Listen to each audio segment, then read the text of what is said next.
Cinema రంగాల అభివృద్ధికి తమ ప్రభుత్వం కట్టుబడి ఉందని ఈ దిశగా స్పష్టమైన ప్రణాళికతో ముందుకు సాగుతామని రాష్ట్ర పర్యాటక సాంస్కృతిక సినిమాటోగ్రఫీ శాఖల మంత్రి కందుల దుర్గేష్ తెలిపారు.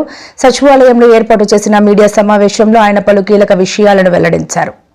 రాష్ట్రానికి మరిన్ని పెట్టుబడులు ఆకర్షించడంతో పాటు స్థానికులకు ఉపాధి అవకాశాలు మెరుగుపరచడమే లక్ష్యంగా పనిచేస్తామని ఆయన స్పష్టం చేశారు.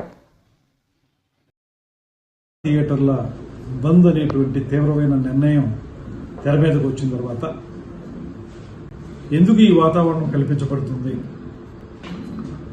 జరుగుతున్నది ఏమిటి, దీన్ని ప్రోద్బలం చెప్పేది అందరికీ కూడా, సినిమా రంగానికి చెందిన వారికి కూడా చెప్పేది ఈ ప్రభుత్వం ముఖ్యమంత్రి చంద్రబాబు నాయుడు గారి నేతృత్వంలో అధికారంలోకి వచ్చిన దగ్గర నుంచి కూడా పరిశ్రమకి పూర్తిగా సహకారం అందించాలనేటువంటి ఆలోచనతోటి గత ప్రభుత్వంలా కాకుండా ఈ ప్రభుత్వం పూర్తిగా అన్ని అంశాలని పరిశీలించి మీకు సహకారం పెద్ద ఎత్తున ఇవ్వాలనేటువంటి ఆలోచన చేస్తున్న విషయం అందరికీ తెలుసు సినిమా పరిశ్రమ వారికి.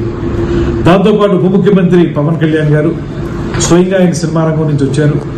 ఆయన స్పష్టంగా అధికారంలోకి వచ్చిన వెంటనే ఒక సమావేశాన్ని ఏర్పాటు చేసి పెద్ద నిర్మాతలందరినీ కూర్చోబెట్టి మాట్లాడి మీకు ఏ సమస్యలు ఉంటే వాటిలన్నింటినీ పరిష్కరించడానికి మేము సిద్ధంగా ఉన్నాం, అదేవిధంగా సినిమా రంగాన్ని గౌరవించాల్సినటువంటి బాధ్యతను మేము తీసుకున్నాం, గతంలోలా కాదు అనేటువంటి మాట చెప్పి ఏ సమస్య మీకు ఇబ్బంది ఉన్నా కూడా మా సినిమాటోగ్రఫీ మినిస్టర్ ఉన్నారు, తనతో మాట్లాడండి అనేటువంటి మాట కూడా వారు చెప్పడం జరిగింది.